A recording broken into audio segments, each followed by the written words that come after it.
네, 우리나라 둘러싼 치열한 외교 상황을 명쾌하게 정리하고 분석하는 시간입니다. 외교전쟁. 외교부 전략기획관 지내신 마상윤 가톨릭대 국제학부 교수와 함께 말씀 나눠보겠습니다. 어서 오세요. 네, 안녕하십니까. 예. 갑자기 방송 중에 속보가 와서 이거 좀 확인하고 가겠습니다. 합동참모본부가 북한은 오늘 오후 원산 인근에서 동해상으로 미상 발사체 2발을 발사했다고 밝혔습니다. 예. 올 들어 발사체 발사한 건 처음이고 지난해 11월 28일 이후 95일 만에 발사였습니다. 아직까지 뭐 정확한 정보가 다 들어온 건 아니기 때문에 좀 그렇습니다만 이번 발사 배경 어떻게 봐야 하겠습니까? 글쎄 말씀하신 대로 아직 이게 어떤 발사체인지에 대해서 지금 알려진 바가 없어서 뭐 이렇게 정확하게 말씀드리긴 좀 어렵겠습니다만은 기존에 북한이 이제 개발을 해오던 뭐 초대형 방사포라든지 또는 이제 단거리 미사일 뭐 이런 것들에 대한 개발 노력을 이제 계속 하고 있는 차원에서 일 가능성이 좀 일단은 좀 생각이 되고요. 예. 이거를 이제 과연 이제 도발로 봐야 되느냐, 뭐 아니냐 하는 문제가 아마 있을 겁니다. 도발을 시도한다면은 과연 누구를 대상으로 한 도발이냐, 뭐 이런 거를 이제 생각을 해봐야 될 텐데요. 북한 입장에서는 만약에 도발을 한다면은 지금은 여전히 미국에 대한 도발이 이제 어떻게 보면 북한의 입장에서는 필요할 수도 있는 그런 상황일 거예요. 근데 그런 걸 고려를 해본다면은 이번 발사가 미국에 대한 전략적인 도발이라고 얘기하기는 조금 아마 미흡한 거기 그러한 기준에 미치기에는 좀 미흡한 수준이 아닌가 하는 일단의 생각은 좀 듭니다. 왜냐하면 지금 미국이 이제 한참 이제 대통령 선거 이제 달아오르고 있는 상황이고요. 북한 입장에서는 사실 뭐 지금 단계에서 미국에 대해서 이런 도발을 한다는 것이 별로 이렇게 전략적인 실익이 크지는 않을 것 같아서 아마 어떤 대미 도발 차원보다는 어떤 기존에 이제 해오던 무기 개발의 차원을 좀 더 강조를 해서 볼 필요가 있지 않은가 하는 그런 일단의 생각은 좀 듭니다. 알겠습니다. 뭐 바로 저희가 성급하게 무언가를 판단할 수 있는 상황은 아니기 때문에 그렇습니다. 여러 곳의 정보라든가 이런 것들을 좀 판단을 지켜보고 우선 아마도 이제 발사체의 이제 궤적이라든지 뭐 이런 걸 아마 좀 보고 판단이 필요할 것 같습니다. 알겠습니다. 지난 토요일이었습니다. 우리나라에서 베트남으로 떠났던 여객기가 회항하는 일도 있었습니다. 지금 베트남 쪽에서 좀 강한 조치들이 좀 나오고 있다고 하는데 지금 이게 어떻게 되는 거예요? 그래서 베트남 경우에는 사실은 이 코로나 바이러스와 관련해 가지고요. 2월 26일, 21시 그러니까 2월 26일 오후 9시죠. 네. 실행을 했던 조치가 사실은 우리나라와 관련해 가지고는 이제 감염병 발생 지역, 주로 이제 대구 경북 지역인데 거기에서 이제 베트남을 들어가는 경우에 대해서는 입국을 중단시키겠다 이런 이제 조치를 발표한 바가 있습니다. 네. 2월 26일 얘기고요. 이제 거기에 대해서 우리 강경화 장관이 베트남의 부총리 겸 외무장관과 이제 통화를 해서 이 조치가 좀 과하지 않느냐 하는 그런 대한 불만 제기도 했고요. 네. 그랬는데 갑자기 지난 토요일 오전이죠.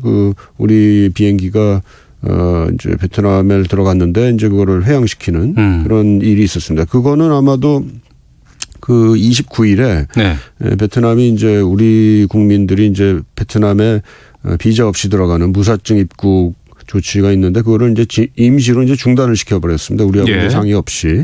이제 그 중단을 시킨 거에 따라서 이제 회항 조치를 한 것 같습니다. 네. 그러니까 어떻게 보면은 우리 여행객들 입장에서는 그 조치가 제대로 그 전에 취해진 조치에 따라서 보게 되면은 충분히 이제 입국이 가능한 상태에서 이제 여행을 간 거였는데 그거를 이제 베트남이 이제 제대로 된 사전 통보라든지 그런 상의 없이 그런 좀 조치를 입국 중단 조치를 취한 셈이 되겠습니다. 네. 최근 들어서 베트남으로 여행 가는 사람들이 엄청나게 많이 늘었어요. 그렇습니다. 또 지역도 뭐 다양한 곳으로 여행도 많이 다니고. 맞습니다. 또 우리와 상당히 좀 교류가 많은 나라였거든요, 베트남이. 근데 이번 조치는 좀 놀랍다 싶을 정도인 것 같은데. 그렇습니다. 뭐 우리가 지금 그 신남방 정책이라는 거를 적극적으로 이제 우리 정부가 시행을 하고 민간에 있어서도 베트남과의 경제 교류라든지 뭐 문화 관광 교육 교류가 굉장히 활발하죠. 네. 그런 차원에서 보게 되면은 베트남의 이번 조치는 저희로서는 조금 의외이기도 하고 또 한편으로는 좀 당황스럽기도 한 그런 조치가 아닌가 생각됩니다. 지금 코로나19 여파로 우리나라를 이렇게 정리하면 되겠는데 한국발 여행객 이렇게 보면 되나요? 아니면 한국인 입국 금지인가요? 그러니까 처음에는요. 예. 26일자로는 이제 한국에서도 감염병 발생 지역만 이제 제한이 돼 있었습니다. 그러니까 예. 입국을 중단시키는 조치가 그러다가 이제 우리나라 국민들에 대한 그 사증 발급을 이제 임시 중단을 했으니까 그 사실상 이제 미리 사증을 받아놓지 않는 경우면은 좀 들어가기가 어려운 상황이 된 거죠. 네. 지금 한국인 입국 제한하는 국가가 93곳이라고 하네요. 또 한국발 입국을 전면 금지하거나 일정 기간 막는 지역은 36곳이고 입국 절차를 강화한 곳은 중국, 타이완, 인도 등을 포함해 57곳으로 계속 늘고 있다고 합니다. 네. 이 상황은 우리가 어떻게 이해를 해야 될까요? 참 영향도 좀 클 것 같고 좀 걱정이 되기도 하고. 그렇습니다. 이게 우리 국민들의 경제 활동이라든지 뭐 기타 외국과의 교류와 관련된 그 여러 그 일상의 그 활동들이 있기 때문에 이것에 이제 그 피해나 이제 불편이 초래되는 상황이기 때문에 상당히 이제 중요한 문제라고 생각을 합니다. 우리 네. 외교 당국에 있어서도. 예. 그런데 이제 그 오늘 아침에 그 외교부에서 그 홈페이지에 올려놓은 그 조치 현황 코로나19 관련 한국발 입국자에 대한 조치 현황 그래가지고 이제 그 입국 금지 조치라든지 또는 입국 절차 강화 조치를 취하고 있는 나라들에 대한 그 명단과 그 조치의 내용들이 이제 쭉 한 9페이지, 10페이지에 걸쳐가지고 이제 나와 있는 문서를 쭉 좀 한번 살펴보면은요. 예. 좀 특별한 뭐 이렇게 특별히 이렇게 그 명기가 돼 있지는 않습니다만은 입국 금지 조치를 취한다든지 하는 또는 이제 제한 조치를 취하는 나라들의 대체로는 좀 아마도 이제 자체적인 방역 능력에 대한 좀 우려가 큰 나라들이라든지 또 아니면은 조금 그 자유무역이라든지 또는 자유민주주의라든지 이런 차원에서의 그 좀 거리가 좀 먼 나라들 좀 대체로 이제 나타나는 특성을 좀 보이고 있는 것 같습니다. 좀 정치한 분석은 좀 나중에 좀 따라야겠지만요. 예. 우리한테 지금 입국 금지 조치 또는 이제 제한 관련된 그 조치를 취하는 나라들은 대체로 그러한 나라들이다라는 생각을 일단은 좀 하게 되는 것 같습니다.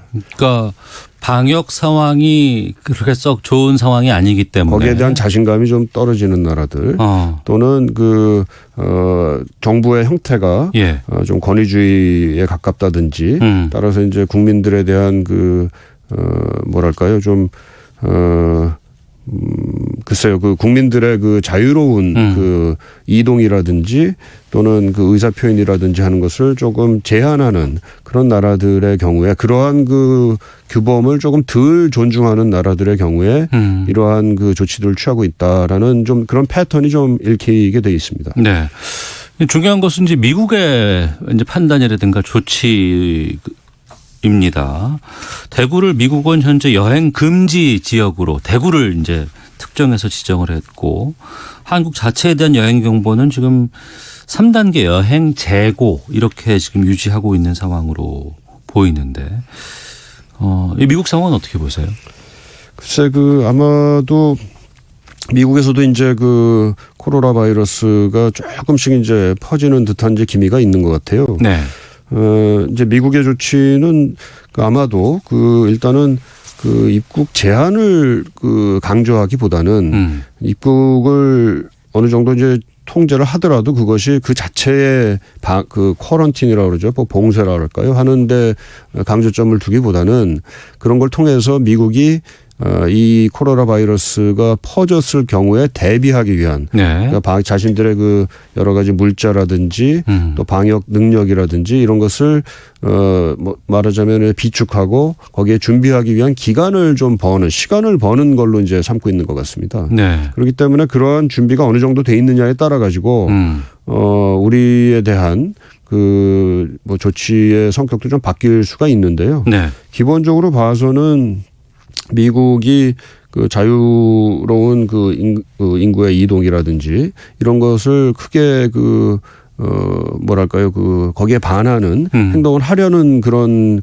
그 국가는 아닌 걸로 일단은 우리가 판단해야 되지 않을까 싶습니다. 물론 미국 자체로서 판단하기에 한국으로부터의 입국 제한이 그 자신들의 그 시간을 버는 데 있어 갖고 준비 능력을 강화하는 그런 시간을 버는 데 있어 갖고 굉장히 필요하다 한다면 뭐 그런 조치를 취할 수도 있겠습니다만 네. 뭐 일단은 그런 가능성은 최대한 뒤로 미루려는 그런 노력을 하지 않을까 이렇게 예상을 해봅니다. 예.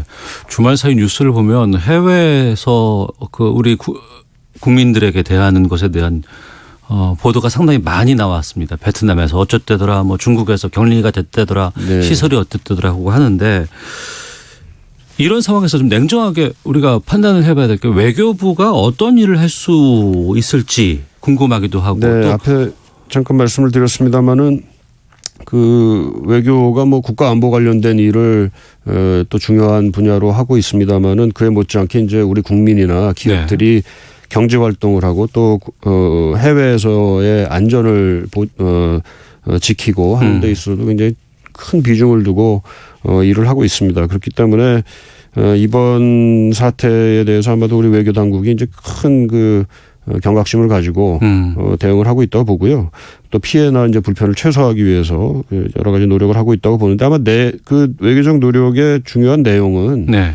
외국 우리 이제 상대방 외교 당국에 대해서 우리의 방역 노력이 어떻게 진행이 되고 있고 우리가 어떠한 그 능력과 어떠한 체계를 갖추고 있고 하는 것을 소상히 설명하고 네. 또 우리의 지금까지의 그 대응이 최대한의 투명성을 유지하면서 진행되고 있다라는 것을 아마 강조하고 있지 않을까 싶습니다. 뭐 최근에 나온 보도를 보게 되면은 이제 아마 그러한 노력의 결과가 아닌가 싶은데 네.